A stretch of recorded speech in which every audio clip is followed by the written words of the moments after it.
Hey there, internet friends. Trevor Starkey here, and welcome to another episode of That Nerdy Site Show, a weekly podcast where the team members from That Nerdy Site get together to talk about our lives and all of the nerdy things we love about them. Joining me this week slash month, because this is one of our Patreon monthly early access episodes, we have Logan Wilkinson. How you doing, Logan? I'm doing wonderful. Excellent, excellent. So yeah, this is going to be one of our Patreon episodes where rather than talk about just kind of like the games we're playing or the stuff we're watching or whatever, we're going to kind of focus in on a specific topic. And the topic we have landed on today is games that didn't click for us the first time around, and we had to kind of come back to. And that's so it's either going to be like we didn't like the game the first time we played it, and then when we came back to it later, we enjoyed it, or we liked the game, but then like a replay of the game really kind of shot it into a different Yeah. kind of ecosystem. So yeah, that's kind of the basic topic that we're going to be talking about today. A little bit of housekeeping. If you like what you hear, please remember to like, subscribe, share, review the podcast everywhere you can. If you're hearing this the month it goes out, it's because you're one of our awesome Patreon supporters, and thank you so much. Thank you. If you're hearing this after the fact, you can always support us on Patreon, get early access to these episodes by going to patreon.com/thatnerdysite. Just like our wonderful Patreon producers, Pam Larson, Sherry Starkey, Teresa Wilkinson, and myself, Trevor Starkey. Basically, family from both of us helping kind of carry the site. But thank you to all of them for helping kind of keep the lights on and paying for everything on the podcast feeds and all that stuff. So we were spitballing a couple back and forth before we started recording, Logan. But I will let you kick it off with what is a game that didn't click for you the first time around, or clicked more so when you came back to it? Yeah, I mean it's going to be a topic of the recordings we're going to do throughout the day. It seems like here, but I'm going to start with Gone Home, which I liked the first time through. I mean it's a great video game, obviously, and I think there's so many emotions I have tied up with Gone Home and how much of a experience that was in the moment when it came out, and I really just feel like it captured the industry kind of that summer of 2013, I believe. And it's great. I mean, I think that game is super clever. I think that game is super smart, and I enjoyed it well enough at the time. Each of us being, I think, having known Greg for so long, his champion of that game on, God, that would have been Beyond back then. Yeah. Led me to actually open up a like Steam, Steam account account. and and play Gone Home, dust it off for like my once every year video game I'm playing PC, and it was great and I enjoyed it well enough. And then I kind of forgot about it in 2013. Was kind of dwarfed by The Last of Us to me, obviously, and so I kind of played Gone Home, liked it, and that was good enough. And then God, it was probably like 2 or 3 years later, whenever it came out to consoles. I was like, well, I mean, I might as well play it again. The game takes like an hour and a half long. And I think playing it again on consoles and getting to kind of know where the story beats are going and just getting to kind of fully explore everything without the fear of like a jump scare, being terrified of something like that, I really enjoyed it more. And then having just played it last weekend here with Shroud for the first time and seeing her reaction and just seeing everything like anew again, that game is so smart. Like there were multiple times in my head was like, that's so clever. Like how they're like threading out like these like plot details and threading out all this kind of information, right? And like the small, I think, environmental storytelling that is occurring throughout the game of just like small items that you won't even come back to for like an hour. You could never come back to theoretically.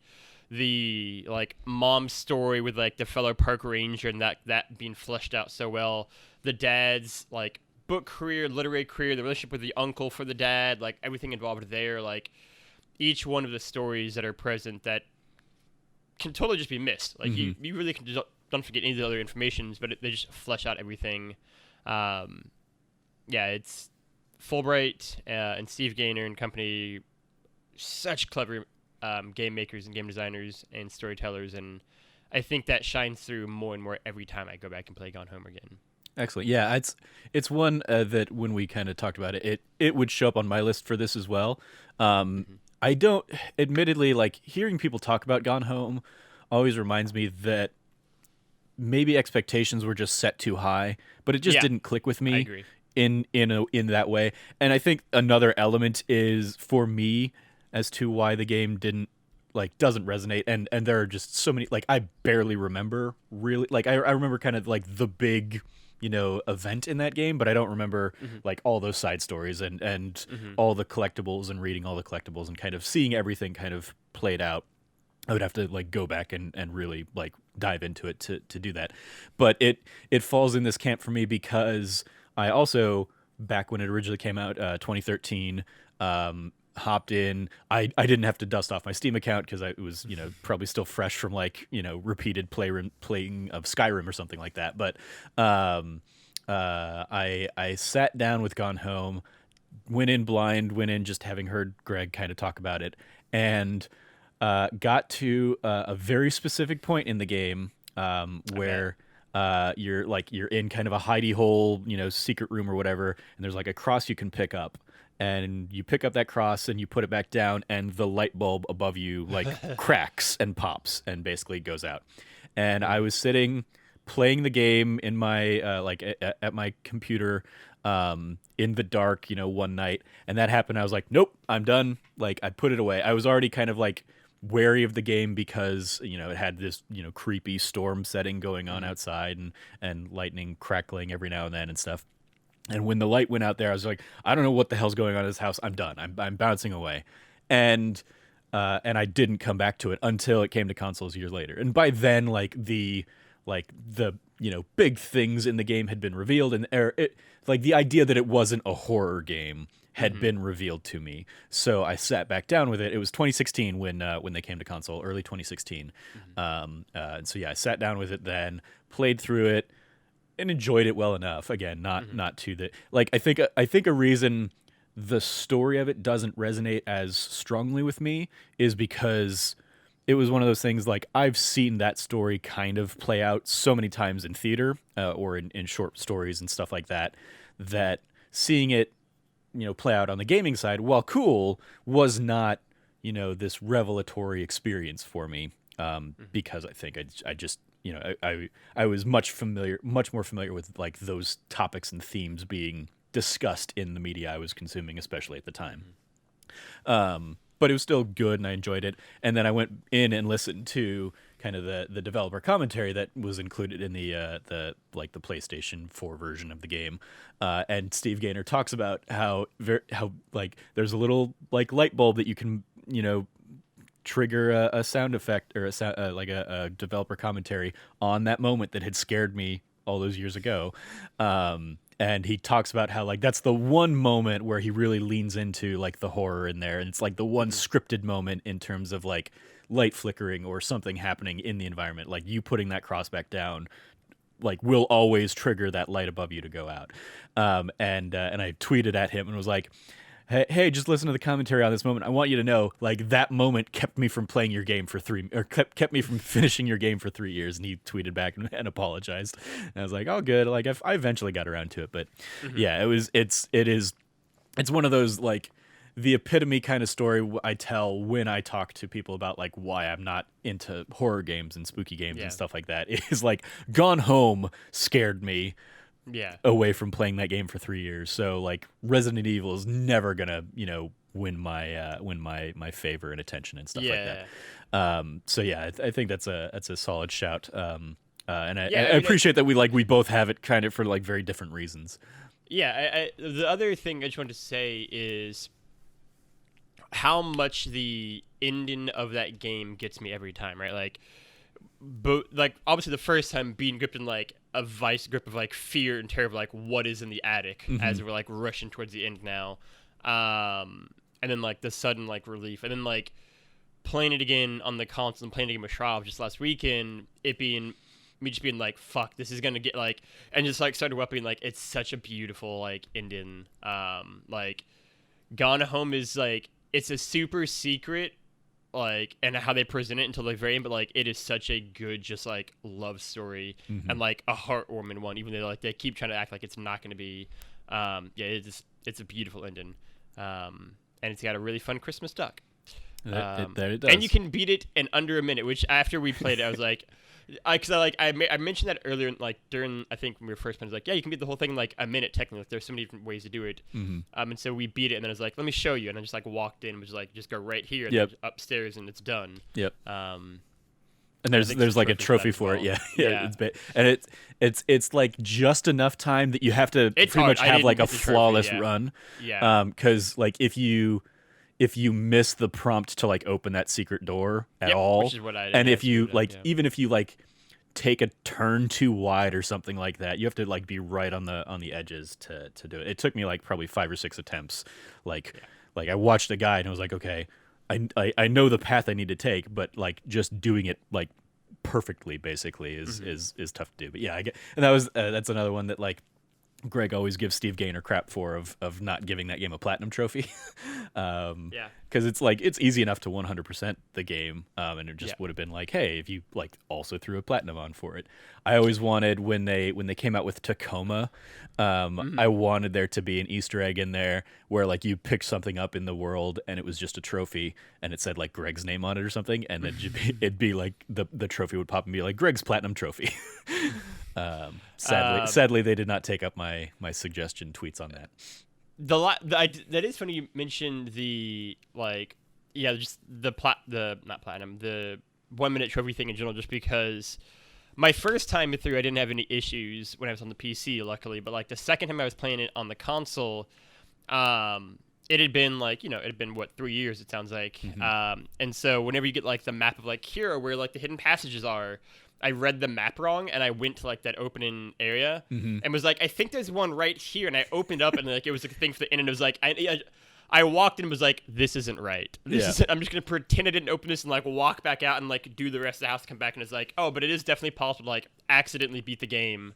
Like if that was my first time, I'd been like, sure, I'm gonna go right to the attic now. I did it, guys, and like miss half the game story. Yeah, that was one thing I remember. I remember Jared Petty talking about how like he had such a drastically different experience than Greg did because of the order that he like found the notes in or something like that. Like he like the stories he was getting invested in were like the history of the house and like the uncle or whatever and all that stuff.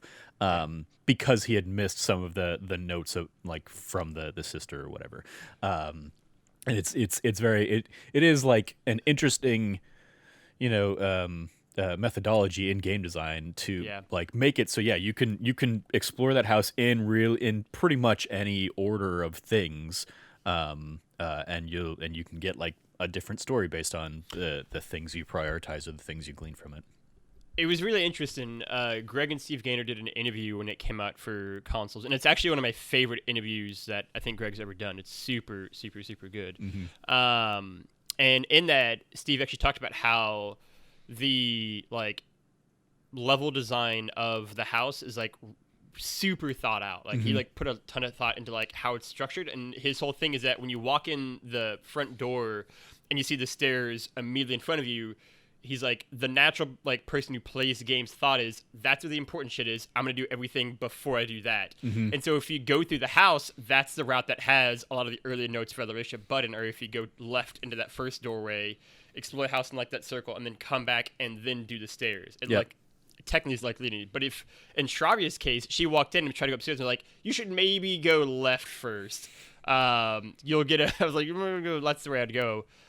Because he instinctively knows gamers are freaks who want to pick up every piece of information they can before they do the actual main part. It's like really thought out design. It's that I would say it was like a game development meme that went around like a year or so back or something that was like a very crudely drawn like map where it's like you have kind of the critical path, and then you have like the offshoot path that has like a secret that you can find, and it's like gamers will go down that offshoot path, but they will go only so far, and then they'll turn around thinking, oh, this is maybe the main path, I want to go like explore the other thing, and so they just miss like the treasure that you're trying to get them to get or something like that. And I think about that so often when I am like exploring games or something like that. I'm like, they're like, I'm going this way. Is this the way I'm supposed to be going? Even as I've been playing through like Mass Effect or something, I'm like, I don't remember this game well enough. is this the main path I should be going, or do I go a little bit further and I'll find like a secret thing here, and then like a cutscene will play, and I'm like, damn it, and now I can't go back the way I wanted to go, or something like that. And yeah, those are like I remember that that image going around, and then so many devs kind of piling on, being like, this is my worst nightmare. Yeah. So yeah, it's I love and that. like Gone Home, we're at least lucky. We're like, if you screwed up, you can still always go back in the house and explore it, right? Like I had us do it in a way where like we hopped over like the final big like secret reveal thing of like the father and uncle story, did the rest of the house, and then right before we ended the game, I was like, and now we're gonna go back here, and get this like final secret before the game ends. And so that was fortunate. But yeah, like for me, it happens a lot. Like in Uncharted, even where they're like shits, I'm like, oh, I want to go like this way just to see if there's anything else. Or like The Last of Us, like just to see if there's something else here. And then a fucking boulder falls behind me, and I'm like, God damn it! Like this is the right. This is I'm angry that I went the correct path. Yeah. It's like, oh shit. Now I have. All right. All right, now when I want to go back and get the platinum for this, I'm gonna have to really replay this whole section or something like that. Whenever we did The Last of Us last year, I was like so like OCD about trying to get like every letter of like Ish's story. Yeah. And so I was like double checking every 8 times to be like, I was trying to make sure before I step forward and like some gate's gonna close on me again that this is everything is here, because I want to get the whole experience here. Yeah. Because yeah, that's like the worst. Where it's like, nope, you can't go back any further. Hope you picked the right one. Yeah. Yeah. So I thought that was interesting. So one that is very fresh in my mind, as it might be for you as well, is Hitman. I've mentioned when we talked about Hitman on kind of the normal show that this is a game that I tried to get into when like the first season, first game was basically like all complete, and they'd released like a Game of the Year edition, like a physical version. I picked it up and hopped in and played Paris quite a bit, and had a fun enough time in Paris. Yeah, played Paris is Sapienza a little bit, and then played like Marrakesh like one time, I think, or something like that. And then just like walked away and really didn't go back to it. And so like coming back into it now, obviously like years later, and kind of with them really kicking on all cylinders here for Hitman 3, has really like I've spent not only like I've probably spent more time in the Hitman 1 and Hitman 2 levels at this point than in Hitman 3, despite like really enjoying Hitman 3 and especially like obviously the Dartmoor level, but like just going in and like getting to explore, you know, all that like the game and all the different things they put into that game really clicked with me this time around, and has been a ton of fun to really like enjoy, to the point that like I almost regret that I didn't get into it, you know, all that time ago, because of all of the fun little, you know, the elusive target things they threw in there, the Sean Bean, you know, I was gonna say you could have killed Sean Bean. And like I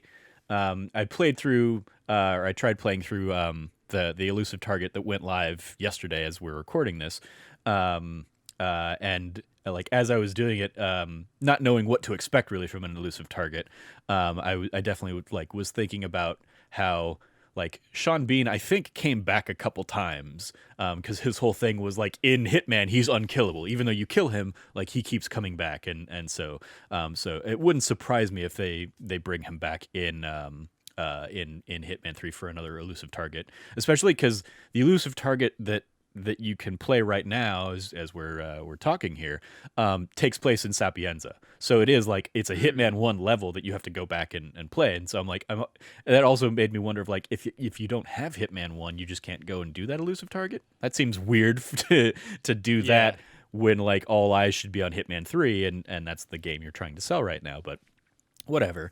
But yeah, it like just seeing how the systems in this game work so well together oftentimes, or how you can kind of like, you know, play with people's tracks or something like that, makes me feel the way that like so many people talk about how they feel with Breath of the Wild, that just didn't click for me in Breath of the Wild. Where it's That's like a really good point. getting to like there are moments where I'm like, I see the Matrix. I know if I do this, it's going to trigger this person to do this thing, and then it's going to set me up for this kind of kill. In particular, you can like see me working that out almost in or actually maybe you can't see me working it out because I ended up like cutting these out from the episode. But I uploaded a let's play of me playing the kind of funny levels, the kind of funny contracts on our YouTube channel. And in Snowbike Mike's level in particular, the plot is you've got to kill 4 people in the house, all with consumed poison.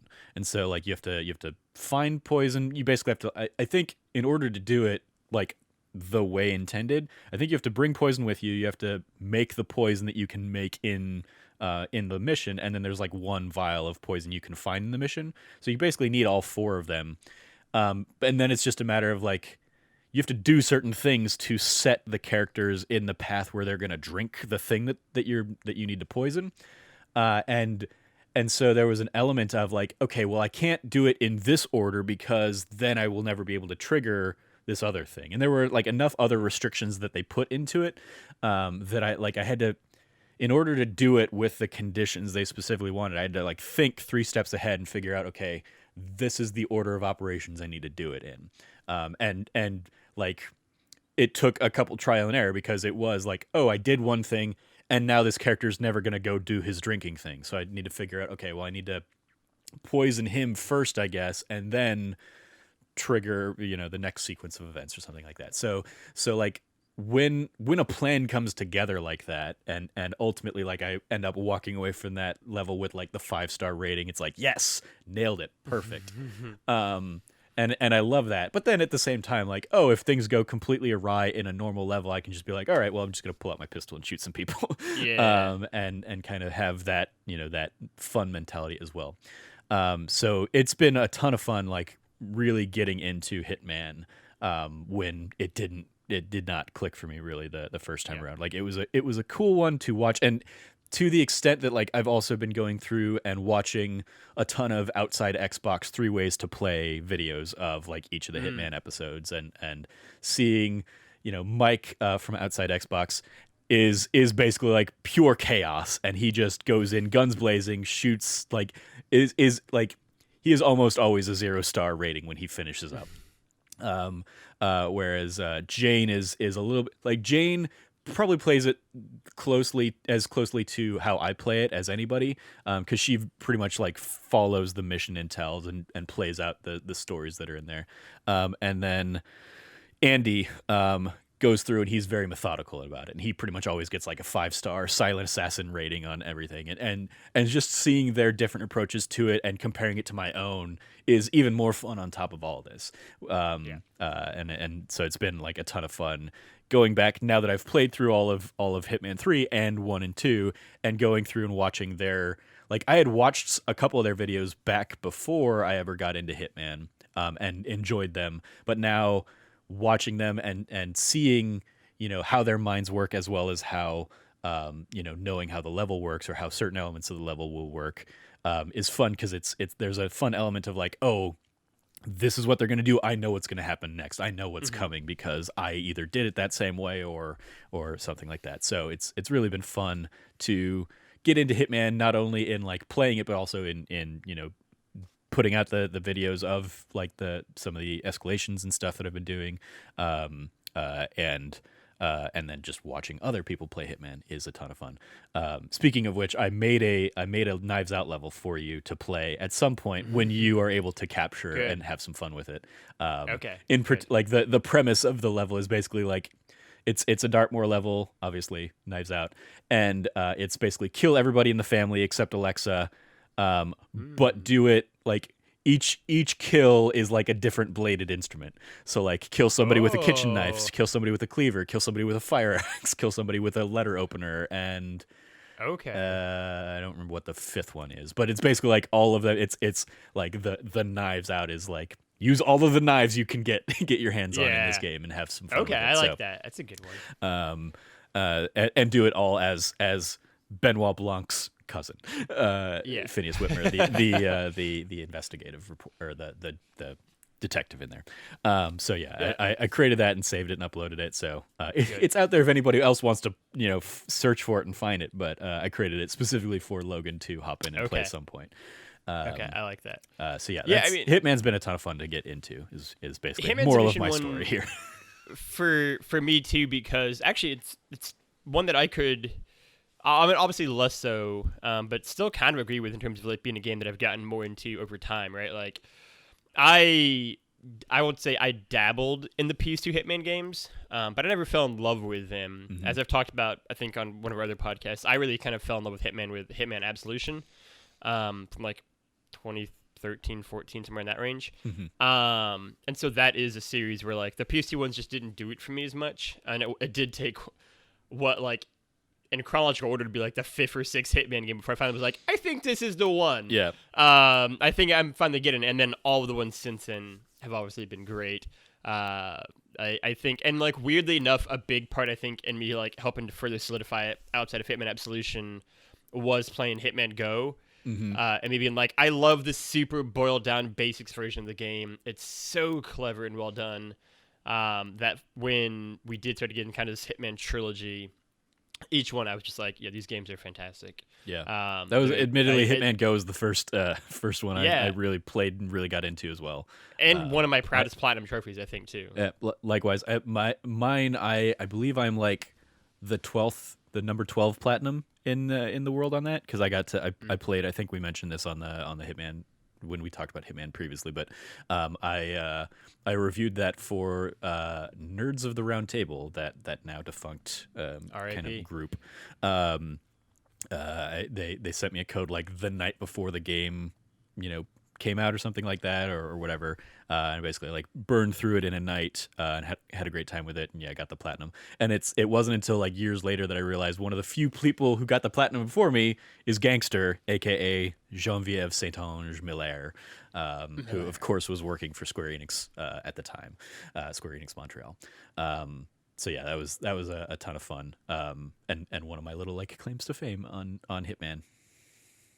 Yeah, the games are really great. I think that's absolutely a great a shot at first series we've kind of collectively fallen in love with more as time has gone on. I mean, especially this year, as I'm like looking ahead to like what else is coming out this year, I'm like, I can easily see this still in my top 10 games of the year at the end. Oh, of the absolutely, year. It will be in my top 10. Yeah, absolutely. And it's the pinnacle of like coming out in January during this like drought, especially, we're now here at the end of February as we're recording this, and there hasn't been too much else new out to really, and we continue to see game after game kind of get delayed and pushed and stuff.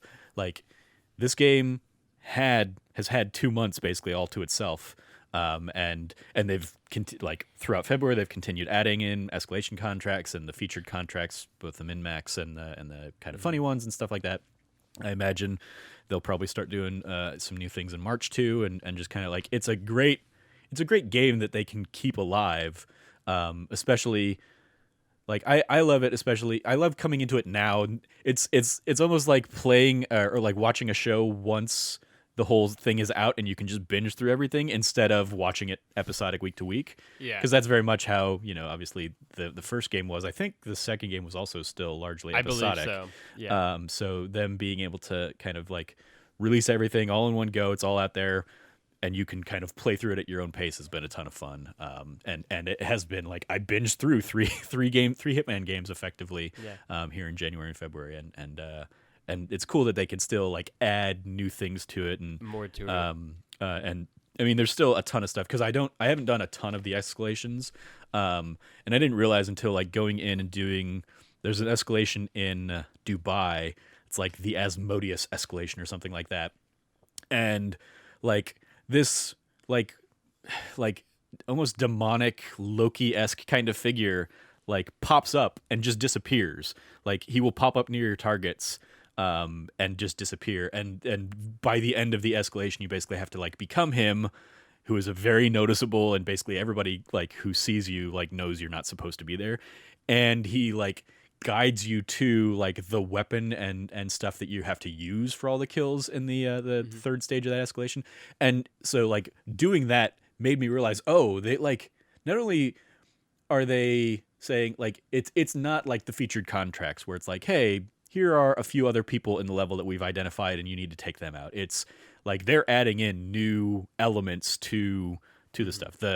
The one that I did that I think will go live, if I remember the schedule correctly, will go live on like this Tuesday, is the Proloft Parable, which is like the last level of the game, and they just like they give you a katana, and in one of the elements of the escalation, it's like the katana hungers, and you basically have like you have to just kill people repeatedly. And if you let too much time go, you'll get a game over kind of thing. And it's like that's a really cool new element, new mechanic in this game that is completely unlike anything else I'd done with it. So diving in and like it's just more puzzles to kind of solve and figure out how to do, and it's been a ton of fun hopping into Hitman and seeing that. So yeah, Hitman. Hitman's great. Hit me with another one of yours, Logan. Yes, the next one I have is going to be, again, now we're branching a little bit into games that I always liked, but then just have liked more and more, which is Until Dawn. Okay. I loved Until Dawn when it first came out. Admittedly, it was in my top 5 that year for 2015, which was a great year for games. So I was always a fan of it, but I think for me, Until Dawn is one of the only kind of choose-your-own-adventure style games that I've played multiple times. Because usually whenever I play a choose-your-own-adventure game like that, that is my playthrough. That's my run, right? Like, I've never gone back still and played through Season 1 of Life is Strange. That was my story. Those are my characters. Same with, like, Walking Dead Season 1. That was my lead and Clem.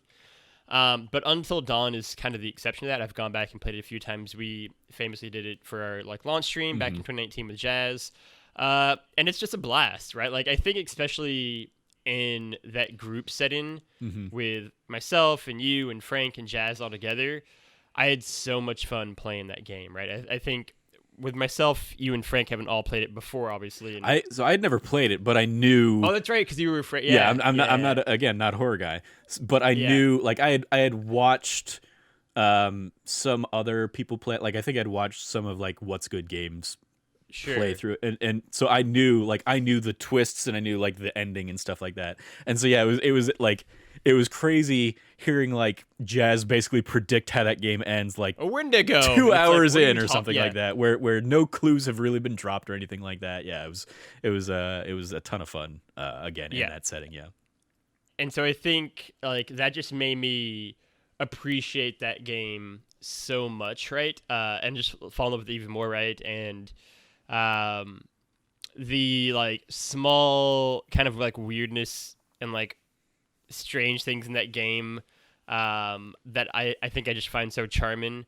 I would have loved if they'd made really a full-fledged game sequel to that instead of like kind of the weird path that that team went down since then. But Until Dawn was great, and I think every time I like watch more of it or like read anything about it or play it again or watch them play it again, I just find myself drawn to that game more and more. Like it's one of the games that I want to, again, speaking kind of what we talked about off air, like that I want to just play through with Shrav as well, because I think that would be a ton of fun to see her reaction to things. I can't imagine she would also predict the Wendigos like halfway into the game.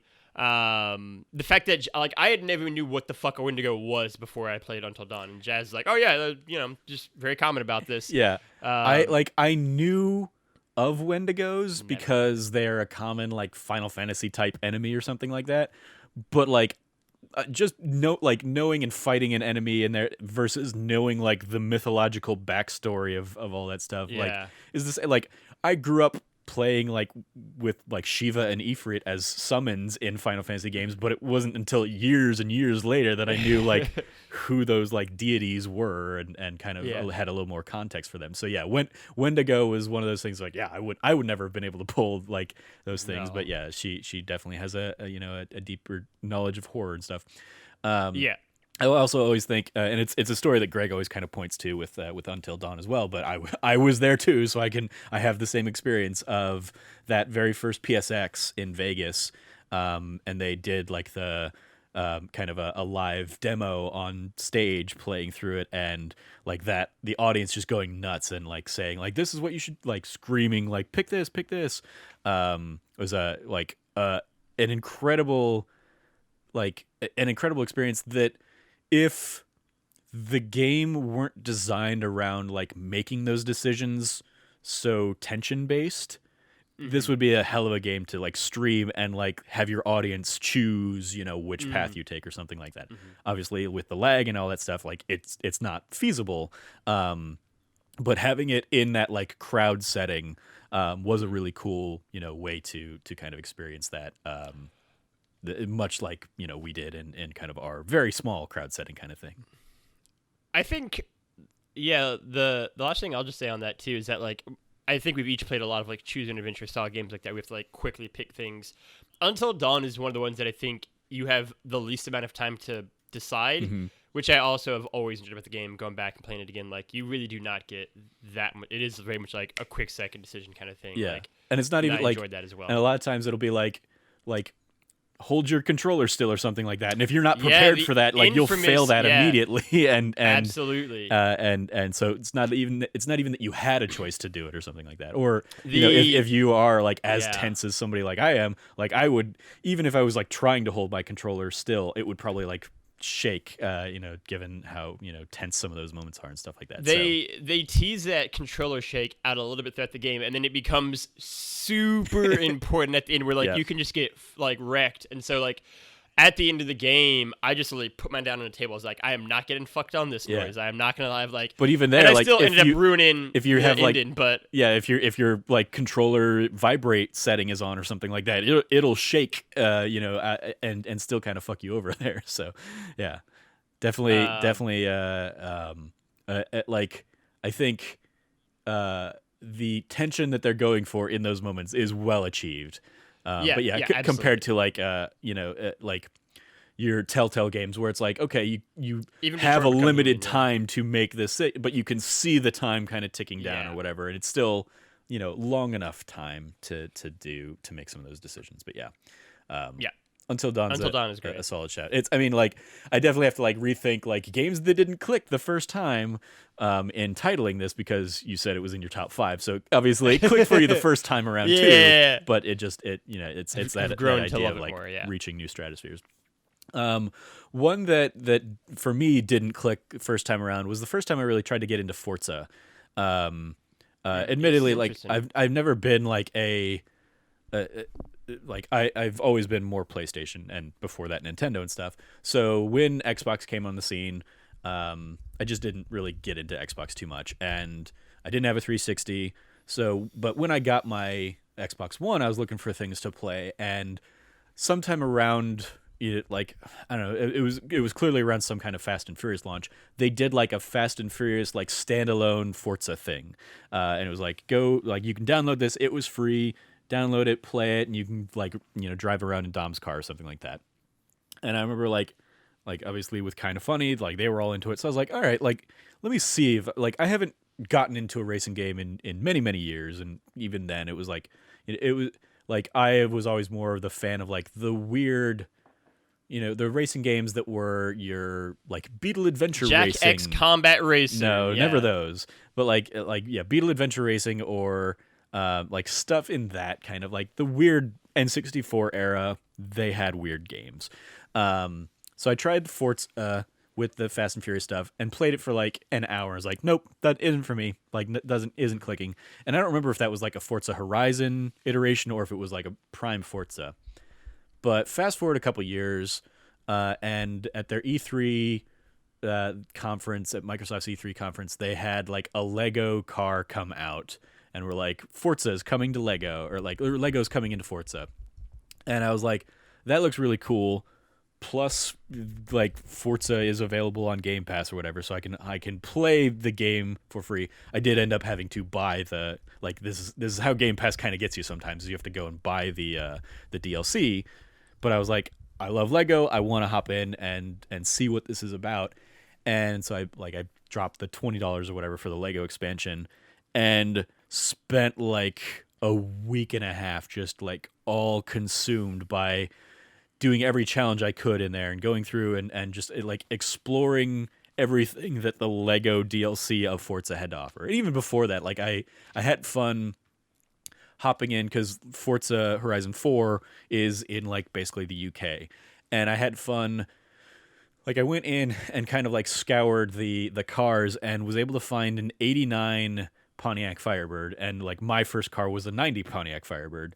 And so I was like, this is close enough to like my first car that it's going to be fun driving this around in, the British countryside or something like that.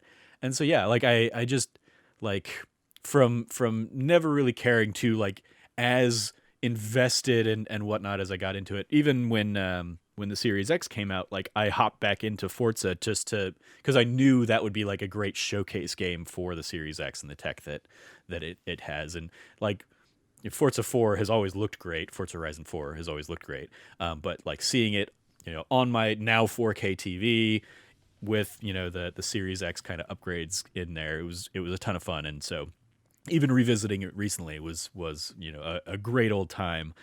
So I definitely want to give some love to Forza, so much so that like I'm interested in, especially if like the leaked ideas of or the leaked map is true, that like Forza Horizon 4 is going to be like in Japan. I'm like, I will hop into that. And I like, as much as I hate Tokyo Drift and think it is absolutely the worst Fast and Furious movie, It's clearly the worst. I will Tokyo Drift my way through some Akihabara or something like that and have some fun with it. So yeah, that's like, despite not really connecting with Forza and like Forza Motorsport, I have zero interest in like doing the more Sure. like traditional, but like driving around the weird countryside and doing weird challenges and stuff like that was a ton of fun, especially in like a Yeah. beautiful game like that. So yeah, Forza kind of is one of those that, as we were going through beforehand and trying to like come up with ideas for this topic, I was like, that's one I can throw in there. Whenever someone mentions Forza, I just think of like my childhood, like best friend who is a mechanical engineer, like is like working on like plane engines, like that nowadays, and will one day absolutely help design a car. Hmm. He loves cars. He loves like Forza is like he's the guy who plays 3 games a year, and they're gonna be Forza, they're gonna be Warzone, and then they're gonna be maybe one other new game that year. Probably some variation of Call of Duty or some other first-person shooter. And he loves like he's like a freak. Hmm. Like he's like fanatical. Like he'll do like every like actual like Forza Prime Forza. Like he'll just go do every single course like 150 times. Hmm. Set to where like he's spending like 20 minutes on each track just doing it again, and then we'll do it again to go faster and learn every like nook and cranny and curve and everything. And so I always think of him. He still talks openly about the idea of like maybe I'll just buy the little like steering wheel and like gear shift thing to like fully immerse myself in it. Like I have like he's always trying to find ways to just like shave off seconds and like make it a little bit better. Yeah, He's a that's the huge kind of thing Forza. like my dad got back again in like the PS4 era, or not PS4, the N64 era, or maybe even like on the original PS1 or PS2 maybe. Like we had that. We had it was one of those things I never used, especially because I've never like any game driving game I do, I'm like, is there an automatic option? Because that's what I'm going to drive. I'm not looking to drive stick. I'm not learning to Yeah. learn stick, any of that kind of stuff. So yeah, having that, like he also, I come from a family of pilots, so we would also get like the joysticks and for flight sim games and stuff like that on Yeah. PC. And it was a cool novelty thing to do.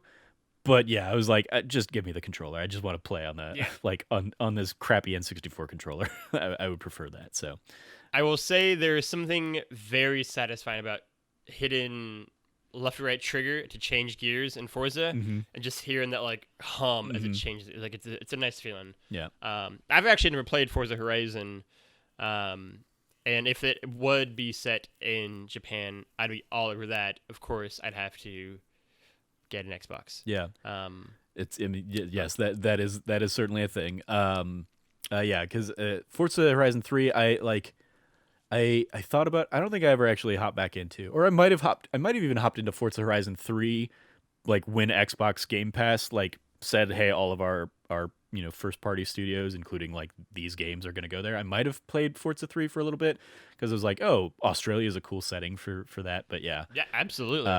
it was really Forza Horizon 4 that really like clicked for me, especially the the Lego like expansion DLC that you can do. There's also like it got like I had so much fun with that I also did like the other expansion in Forza Horizon 4 that was like treasure hunting, and you basically go to this like stormy island, coast or whatever, and it's like you go find maps around the world, and then you have to like figure out where X marks the spot on those maps and stuff like that. And it was another cool, like that one was definitely seeming to showcase like the dynamic weather that they had introduced in the game or whatever. But and then just driving around driving around in real England or whatever in your giant Lego Ferrari or something like that is just funny to me. I had a good time with that. So yeah, shout out to Forza Horizon. What's your next game, Logan? This is my last like legit one, and then I'll have like a special one after this. And it's gonna be Oceanhorn. Okay. So obviously, hi, my name is Logan. You might have heard about it. I have some feelings about Zelda. And I had always said though that despite the negative reputation I have on the internet apparently for not liking Zelda games, A, I haven't always said that I don't like them. And B, I've always been like, but the one exception to that is I think I would like Wind Waker. That's the one I've said for years that I think I would enjoy. And so lo and behold, in like 2017, I think 2016, when Oceanhorn came out, people were like, this game plays like Wind Waker, plays like Zelda. It's like a Zelda knockoff game, basically. And I was like, oh, that's interesting to hear. And I hopped in, and I was like, I don't enjoy this. I don't like this very much. And I'd played about like 10, 20 minutes, and then I was like, I'm going to not play this now. And I hopped off. Mm-hmm. And that was whenever the game first came out. And then around like Game of the Year times, around like November, December, now we fast forward to, and people were like, Oceanhorn was really great. And like, I think like Kevin and Sean of like two-player co-op were like playing through it finally now and talking about it. And I was like, all right, I'll try this game one last time. I'll play through it like for like a few hours, like invest more time into it just to see that I don't like this game. Mm-hmm. And instead I played myself, and fell in love with the game. And like, as I always say, like it is easily my favorite Zelda game. Mm-hmm. Is Oceanhorn. I had so much fun. I think it's super charming. It is definitely flawed. It's very simple, but that's great. Like that makes it fun to play through, right? Like mm-hmm. as someone who always bangs the drum about the fact that like Zelda games are usually too obtuse and too cumbersome and too just like everything. This is not that. It is just like stripped down to its basics. It's super simple to play and figure everything out. The game is absolutely beautiful. I think the art style is great. Mm-hmm. I love the sailing mechanics. From what I've heard, it takes like the sailing system in Wind Waker and just like makes it better by like making it way shorter and way simpler. Yeah. Which I'm down for. Great, wonderful. And so yeah, I had a ton of fun with it. It made it into my top 10 that year. I think it was 2017. Don't quote me on that though. 2016. Well, 2016. So it's interesting because it came to like mobile like originally in like 2013. Yeah. I'm looking at it, and then it came to PlayStation and Xbox One September of 2016. Then it came to Vita and Switch in 2017. I didn't play it there. Yeah. So yeah, 2016. Yeah. It's still, I never got the platinum for it. It's one that it like. Because I'm a freak. Every now and again, I'm like, should I just go back and like finally knock it off? Because I got pretty close. Like it's not that because I beat the game. It's not that hard to get everything else after that. Mm-hmm. It's just a matter of 100%ing it. Yeah. Yeah. It's just there's just like a bunch of shit you have to get basically. But that game is a ton of fun. I absolutely loved it, and like it is what kicked off me then going through and playing a lot of the Zelda games. Like then I played through Zelda 1, infamously. And I played through Ocarina of Time, which was like good, and I played through Breath of the Wild, which was fine. And I even did Zelda 2, which is not that good. And so like I went through, and I even like dabbled briefly with Link to the Past. That's the Super Nintendo one, yeah. Yes, okay. I never beat that one. I would go back to that and play through more of it. It's beautiful to look at. But I obviously couldn't play Wind Waker because there's not an easy way to play it, because why would there be, Nintendo? And so it'll eventually make its way as part of this whole Zelda 35th anniversary. It'll eventually that's be the on thing, Switch. I just want to be able to play Wind Waker. They made an HD version of it for the Wii U, so like everything else on the Wii U, they'll port it to Switch. It's just stupid that they didn't do that as part of like the announcement recently with the 35th anniversary, but whatever. Yeah. Or if there's not just like an easy, but I can't even get into Nintendo shit. But yeah, like it's a ton of fun. Like not Wind Waker, Oceanhorn is great. Like I think, and like I would love to do. I guess we already did this actually, so call me out for it. Like a Forgotten Gems, Forgotten Gem, but like it's such a great like Forgotten Gem. Like it's so much fun, and I really enjoyed it. And like a topic we haven't done, which would be like biggest gaming like surprises, like games we didn't think we'd love what we did, would be Oceanhorn for sure, right? Like I never thought that I would fall as much for this game as we did. They've teased a sequel for like forever. It feels a little bit like Dying Light 2 to me in terms of like when we're going to get this game, maybe. I was just looking at sequel's already out. It's on. You can play it on Switch now. Yeah, it came out in October of last year. That game came to Apple Arcade up by everything else. It came to Apple Arcade in 2019, and then it came to Switch October 28th, 2020. Because I was play it on PlayStation? No, it is not on. It is not on PlayStation yet. It's. I want the trophies. Well, I don't think it is. Like I'm looking at like the release dates according to Wikipedia. Let me. I suppose I can hop into the store on PlayStation and see if it's anyway. there. Oceanhorn is great. Everyone play Oceanhorn. Yeah, Oceanhorn. Like I was looking up because I was like I did the same kind of thing. Well, and I think it clicked for me more quickly than it did for you, but like I enjoyed it and had a great time with it when it came out in 2016. I was looking. It's my number 5 best games in 2016 that didn't come out in 2016 because those were the kinds of lists I did at the time. Right below number 4, Gone Home. So Gone Home, great. Yeah, absolutely. We're bringing it full circle. Yeah. And then what were the other 3 that that beat those 3 out? Bastion was number 3, Wolfenstein New Order was number 2, and Life is Strange was number 1. So we reference every one of those games except for Bastion. That's really funny. Yep. So yeah, solid Oceanhorn 2. Knights of the Lost Realm is the sequel that's out there. Presumably, it is not currently on PlayStation, but I'm sure it will eventually come to PlayStation. So yeah, it's out there if you want to seek it out on your Switch. Maybe I would. That'd be fun. Yeah, and I have the platinum for that as well. It's like the platinum isn't hard, but there are like it is like consuming, collectible, and it's like if it's not easy to track what things you have and haven't done. Yeah. So there, like I remember having to go around to like every island and trying to find like the last thing I was missing or something like that. Yeah. Like where's the island where I'm like only at 99% or something like that. Yeah. But that's a good shout. That was a fun one. I have one more, and then I'll have like I think a special one, kind of like you do. I'll give some love to Broken Age. This is one I picked up on like Vita, back when the Vita was more of a thing, and it was after the full version had come out, like it was the complete edition, so it wasn't I wasn't a backer or anything on Kickstarter, but I think I had given a shot to like the other Double Fine adventure games that they'd been re-releasing, like The Day of the Tentacle and Grim Fandango, and none of them had really clicked for me, but I tried Broken Age and kind of fell in the same boat where it's an interesting enough setting and cool ideas and stuff, but I wasn't in like the puzzle mood, especially like the like Double Fine / old school adventure, like LucasArts adventure game where it's like none of this naturally makes sense. Like you have to kind of get your head around the way the developers think to figure out how some of those solutions play out.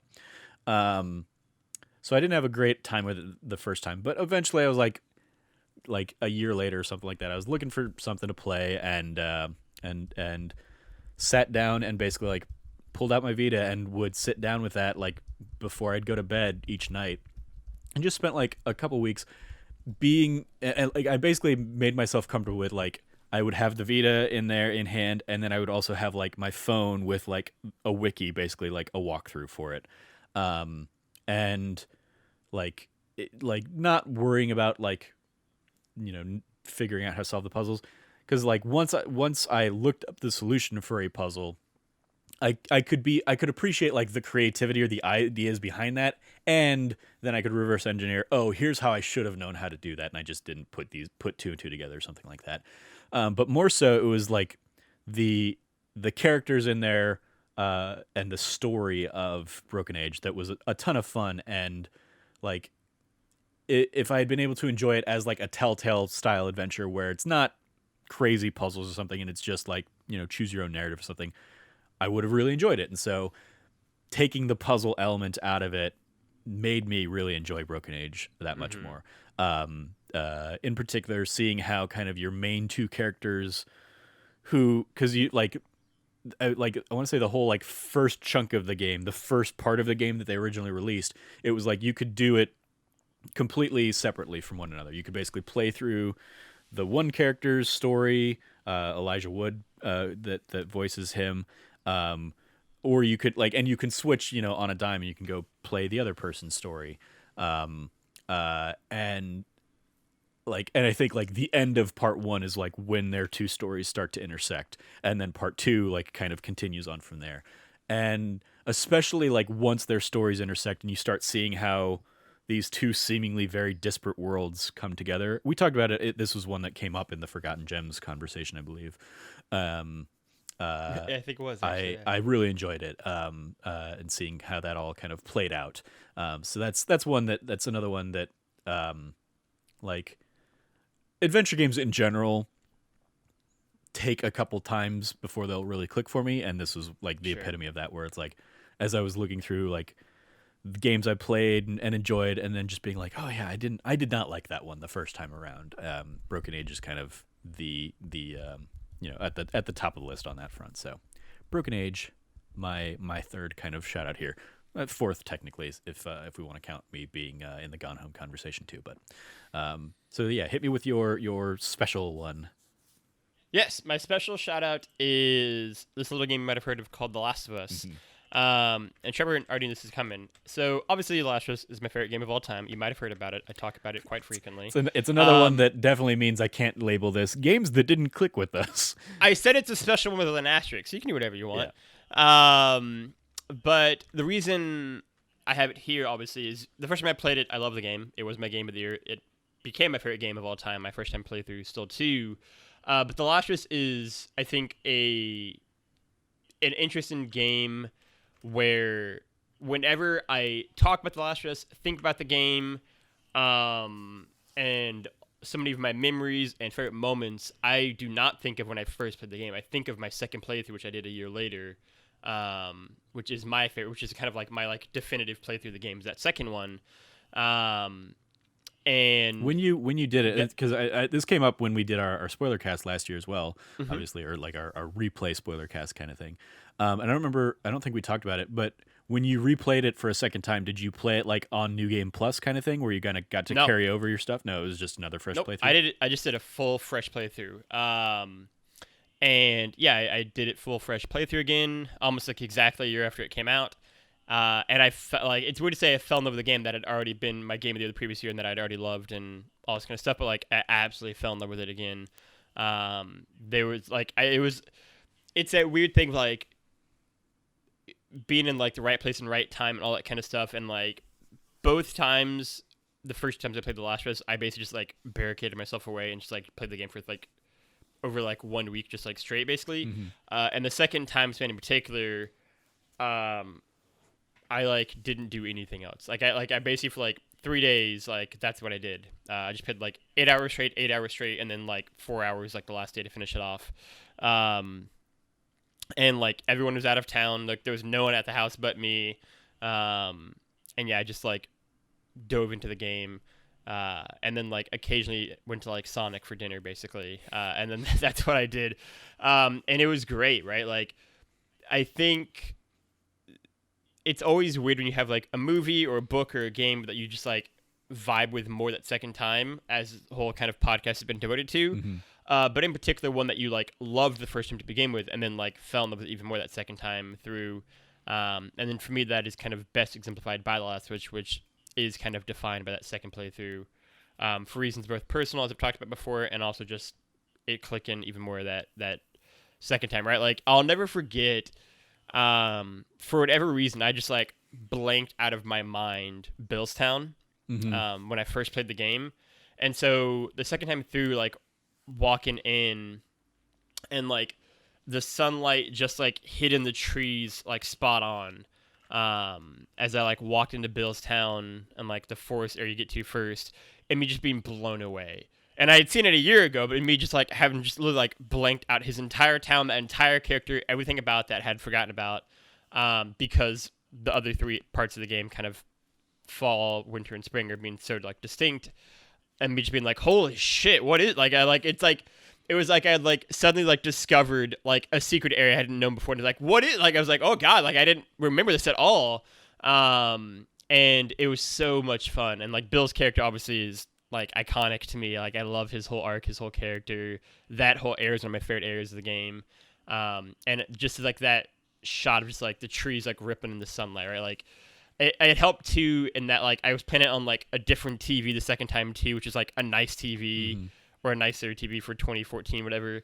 And me just being like, oh god, like it's like, it was like I was playing like an up-res version. It's the exact same like PS3 disc, but me just being like, wow, this game is very good looking. And yeah, so for me, the final kind of special one I have is just, the Last of Us Part 1, I guess. It's interesting because I mean, you talking about that, like, I mean, I'm in a similar boat in that, like, the definitive playthrough I think of it, is when I revisited it. This might have been 2014 as well. Shout out 2014. I did it as part of a, actually, it was 2015. I did it. You did it for Extra I Life, did it right? as an Extra Life. Yeah, basically I played through the whole thing in one sitting, and then like played through one of the Telltale games after that, Telltale Game of Thrones after that. But yeah, I played through it, and when I revisited it, I was playing now the PS4 version, like the remastered version of it, instead of the PS3 version. But yeah, like that was another, like, just a great game to go back through. And so I think of that one because it was one sitting, and I played through the whole thing, start to finish all in one go, compared to the original playthrough that I probably spaced out over a few days or something like that. And then obviously we did it again last year, which is my first time. I played through it again, as 6 years, probably all in one. Maybe not all in one go, but like all in one weekend. I'm sure when we revisited last year. But I had one that I was going to bring up as kind of a special one in a similar vein. But you talking about Last of Us made me think of a second one, so I'm going to kind of bring in two special ones here that I liked first time around, just fine, but it was the second time or kind of a variation that really got me, to really enjoy. One of them, and for very different reasons. One of them is Lego Dimensions, which I was very much up there with Greg and Joey from Kind of Funny in like on the Lego Dimension train. I have every pack from year 1 and I believe year 2 of the Lego Dimensions. But it was a game. So the Lego games, back when I was doing Trevor Trove, I had like a recurring series that was co-op with Kat, my girlfriend at the time, Catherine. Like she wasn't too much of a video game player, but we got into and we're having a good time playing through a lot of the Lego games. Lego Jurassic World in particular was one, and then Lego Dimensions was another. In particular because Lego Dimensions had like a lot of the things we were also fans of, like the Doctor Who stuff, and so we were having fun, especially with Lego Dimensions, getting into it, building the Lego stuff, and then going in and playing the game. But very shortly into that, we ended up breaking up. And so I associated that game with her so much that it was hard to go back to and play and stuff. And so I remember at some point, like Greg called me out on Twitter or something. Like he was looking at my my PSN profile or something for some reason, basically called me out for not having the platinum in that game.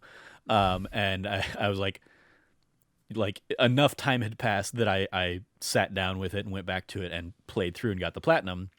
But I basically wrote a whole thing on Trevor Trove of like why that platinum then ended up being extra important to me, and it was because it was me finally being able to like close the door on that relationship. That like I had been hanging on to elements of it that like being able to just kind of like put that game behind me, and get the platinum on it, like put to rest. I mean, you can still see like even in the shot here, all of my Lego Dimensions figures are there in some display cases and stuff. If you're watching the YouTube version, so that was one that like I was able to find an appreciation for when I came back to it, a year later or something like that, after the breakup. But the other one that came up while you were kind of talking about Last of Us was, and it's like it's a weird one, but it's also very fresh in the mind because of the state of play recently. But it's Final Fantasy VII Remake last year. I played through that game and loved that game, outright in the normal playthrough that I did. But going back and playing the game in hard mode gave me such a deeper appreciation of the mechanics at play in that game and the combat in particular, because I had to think about all of that stuff in a different way. I had to think more closely about weaknesses and how to stagger opponents and then exploit the stagger mechanic that the game had in place, especially for like a lot of the big boss fights. So like diving in and that extra challenge really did kind of like open my eyes up to even more of what makes that game special in my mind, and was really something that solidified for me why I gave it like a 10 out of 10 for last year, why it ended up being my game of the year last year. Was like the base game was great, but diving in and kind of having the limited restrictions that the hard mode adds to it, but really like how those restrictions highlight and showcase and put attention to other aspects of that game that I hadn't really paid attention to, hadn't really focused on first time around, really, made that game something extra special for me. So those are kind of my two little cheats that kind of, I think, fall in this camp of like liked them at the on the offset, but like really became something special on a second playthrough. I mean, even like the 2018 God of War probably falls in that camp somewhere. Like I still haven't played it a second time. I mean to. Yeah, I love that game outright, and then like played it I think 4 times within like the first year. Whereas like I loved it, back when it had come out in like April of that year. Yeah, 420, April 20th of that year. And then like, by year's end was like jonesing for another fix. And no, it was like I played it twice through, like when it came out. Like I played through it and immediately sat down and played through it again. And then a third time like for game of the year just to like get it back fresh in my mind. And then I think friend of the channel and just friend in general, Lauren Wilson, was playing it. Like I even sent her my copy I like on one of my trips out to Disneyland, I basically brought the game for her and gave it to her so she could play.